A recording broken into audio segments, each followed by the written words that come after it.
Failures చూశారు, success చూశారు. And failures టైంలో దిల్ రాజు గారి పని అయిపోయిందిరా అనే వాళ్ళని విన్నారు.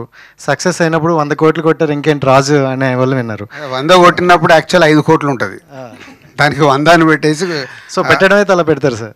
సో ఈ రెండింటి కాంబినేషన్ అంటే సక్సెస్ ఫెయిల్యూర్ ఈ రెండింటికి కాంబినేషన్ చూశారు కాబట్టి మీరు ఏం చెప్తారు సక్సెస్ ఆర్ ఫెయిల్యూర్స్ అండి? ఇందాక నేను చెప్పాను కదా, లైఫ్లో నేను మామూలుగా ఎదిగినవాడిని, 0కి వెళ్ళి వచ్చినవాడిని. బిగినింగ్ వచ్చినప్పుడు ఆ సక్సెస్ వస్తాయి. ఇప్పుడు దిల్ సినిమా రిలీజ్ రోజు అందరూ చెక్ చేసుకుంటే కళ్ళకి నీళ్ళు వచ్చేసాయి. అంటే ఫస్ట్ ఎక్స్పీరియన్స్ ఒక సినిమా తీస్తే వావ్. తర్వాత ఆర్యో వచ్చింది, ఎంజాయ్ చేసా. భద్ర వచ్చింది, ఎంజాయ్ చేసా. అలాగే బొమ్మరిల్లు వచ్చిన వావ్ ఫిలిం మీకు అసలు తెలియట్లేదు ఏం తీశారు ఏం సినిమా అని. అంటే శాంతి థియేటర్లో కింద, ఇందాక చెప్పినట్టు కింద నిలబడి శాంతి థియేటర్లో కింద గ్రౌండ్ని అబ్జర్వ్ చేస్తున్నాను, ఆడియన్స్ని. బొమ్మరిల్లికి కడపకి వెళ్ళి ఒక ఆయన ఫోన్ చేశాడు, జగన్ గారు, ఇప్పుడు సీఎం జగన్ గారి మామయ్య, వాళ్ళకి థియేటర్ ఉంది. ఫోన్ చేసి, అన్నా ఏం సినిమా తీసినావన్నా, అసలు మామూలుగా లేదు, ఇదన్నా అదన్నా అని. అంటే కడపకి వెళ్ళి బొమ్మరిల్లుని ఇంత మెచ్చుకుంటున్నారంటే ఇది మామూలు సినిమా కాదు. అంటే రాయలసీమ ఇస్ అ మాస్. కింద ఉన్నోని సెల్ ఫోన్ పట్టుకొని పరిగెత్తుకుంటూ పైకి వెళ్ళా, రన్ చేస్తా. అంటే ఆ ఎగ్జైట్మెంట్ వెళ్ళిపోయి భాస్కర్ వాళ్ళు అందరూ ఉంటే ఫట్మన్ హగ్ చేసుకొని ఇప్పుడు వచ్చింది. సో ఇలా ఏదైనా అద్భుతం జరిగినప్పుడే ఇప్పుడు నాకు ఆ ఎగ్జైట్మెంట్ వస్తుంది. సక్సెస్ ఫెయిల్యూర్ రెండు నాకు ఈక్వల్. సక్సెస్ చేయడానికి ఏం చేయాలని ఇప్పుడు కష్టపడుతున్నాను చెప్పి లాస్ట్ మినిట్ వరకు కష్టపడాము. ఒక స్క్రిప్ట్ ఎంచుకున్న దగ్గర నుంచి రిలీజ్ అయ్యి దాన్ని ప్రమోట్ చేసి వరకు సేమ్ ఎగ్జైట్మెంట్తోనే పనిచేస్తాం.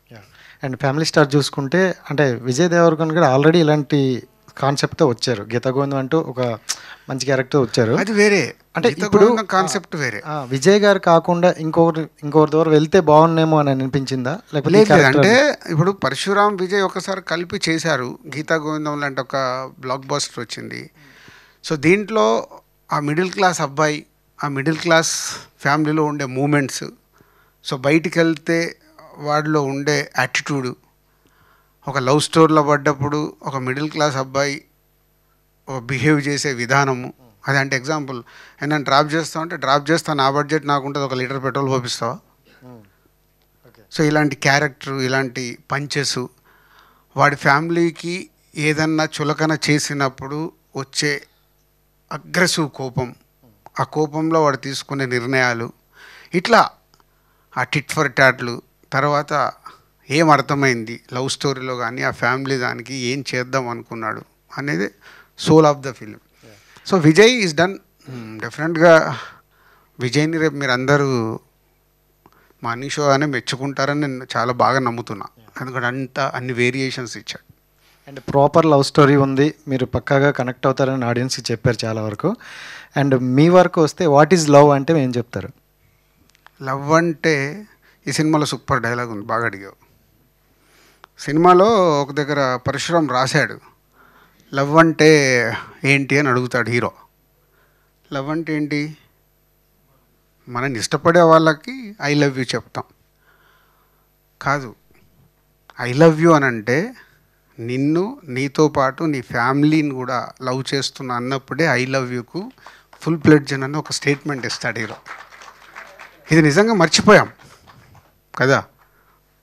వ్యక్తిగతంగా ఇప్పుడు లవ్ అనేది ఇప్పుడున్న జనరేషన్ అది. ఇంకో డైలాగ్ రాశాడు పరశురామ్, ఒక అమ్మాయి హీరో వెనకాల పడుతూ సూపర్గా ఉంటావురా, లవ్ యూరా అంటే అది రకరకాల కండిషన్లు పెడుతుంది. నువ్వేమన్నా చేసుకో, నీ లెక్క ఫ్యామిలీని చూసుకుంటూ నాకు వద్దు, నువ్వంటే నాకు ఇష్టం, పెళ్ళి చేసుకుందాం, బయట ఉందామంటుంది. నీ కండిషన్సే నాకు నచ్చట్లేదే, నువ్వు అందంగా ఉన్నావు, నేను రిజెక్ట్ చేయడానికి రీజన్స్ లేవు, నువ్వు పెట్టే కండిషన్స్ వల్లే రిజెక్ట్ చేస్తున్నాను. అంటే ఫ్యామిలీ వ్యవస్థలో ఇవాళ చాలా మార్పులు వచ్చేసాయి. ఇప్పుడు ఇందాక మీరు అడిగారు ఫ్యామిలీలో మీకు ఏం నచ్చిందని. ఇవన్నీ మార్పులు అయిపోయి కుటుంబాలు కాస్త విడిపోయి ఇండిపెండెంట్గా బతికేస్తున్నాం. ఇండిపెండెంట్గా బతకడం వల్ల చాలా కోల్పోతున్నాం. అదేంటంటే ఇప్పుడు తెలియదు, ఇంకో 20 years 30 years జర్నీ స్టార్ట్ అయ్యి వీళ్ళకి పిల్లలు వచ్చిన తర్వాత కానీ ఈరోజు మనం ఏం మిస్ అవుతున్నాము అనేది అర్థమవుతుంది. అది లేటర్ సైకిల్ ఇది. ఇప్పుడు ఉండే యూత్ ఎగ్జైట్మెంట్, నేను నా భార్య, నేను నా గర్ల్ ఫ్రెండ్, నేను నా ఫ్యామిలీ, సో సొసైటీ మారుతూ ఉన్న కొద్దీ మనం యాక్సెప్ట్ చేయాల్సిందే. కానీ మన భారతీయ కుటుంబ వ్యవస్థలో ఒక ఎమోషన్ ఉంది, బయట లేదు. ఇది మనకి ఎమోషన్ ఉంటుంది, అది ఎంత ట్రై చేసినా పోవట్లేదు. నేను అబ్జర్వ్ చేస్తున్నదాన్ని.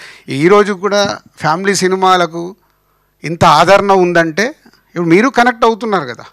ఇప్పుడు నిజంగా ఇప్పుడు ఇలా వైఫ్ అండ్ హస్బెండే కలిసి ఉండాలి, పెళ్లి చేసుకొని సపరేట్గా ఉండేవాళ్ళు అనేవాళ్ళు ఫ్యామిలీ సినిమాలకు కనెక్ట్ అవ్వట్లేదా? అవుతున్నారు కదా. అంటే ఎక్కడో మళ్ళీ మన రూట్లో ఉంది అది. సో అలాంటి బ్యూటిఫుల్ మూమెంట్స్ ఉన్నాయి. Hi sir, this is Akhil. ఈ నగరానికి ఏమైంది మీమ్ ప్రాజెక్ట్. సో ఈ మూవీ ఈ నగరానికి ఏమైందంటే ఓన్లీ హైదరాబాద్ గురించి ఇస్తావా?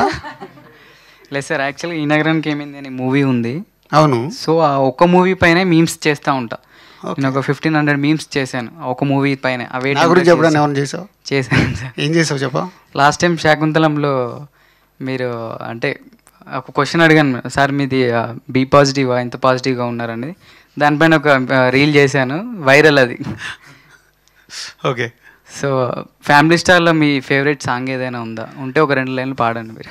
బాబోయ్, దానికి సింగర్లకు డబ్బులు ఇస్తున్నా, లేదు సార్, యాక్చువల్లీ లక్షల రెమ్యునరేషన్ ఇస్తున్నా. అంతే సార్, ఒక 2 లైన్స్ అలా. మీ ఫేవరెట్ సాంగ్?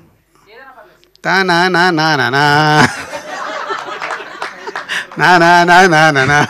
యాక్చువల్గా మూవీలో అంటే ట్రైలర్ ఇవన్నీ రిలీజ్ అయినప్పుడు ఏవండి అనే డైలాగ్ ఒకటి కొంచెం మీమ్స్లో వైరల్ అవుతుంది. సో అలాంటి డైలాగ్స్ ఇంకేమైనా వైరల్ అయ్యేటి ఉన్నాయా మూవీలో? ఎనీ టెంప్లెట్స్ మాకు మీమ్స్లో యూజ్ చేసుకోవడానికి?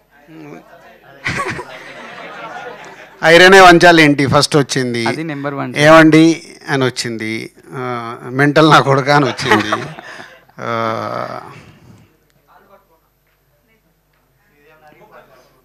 అంటే ఇప్పటివరకు వచ్చిన కంటెంట్లో లేనిది మూవీ చూసాక. నాకు కొంచెం టైం ఇస్తే డైరెక్టర్ ఎక్కడ ఉన్నాడో ఫోన్ చేసి కనుక్కుంటా. అది బాగుంది చూడు. అమ్మాయి ఇమీడియట్లీ కనెక్ట్ అయింది.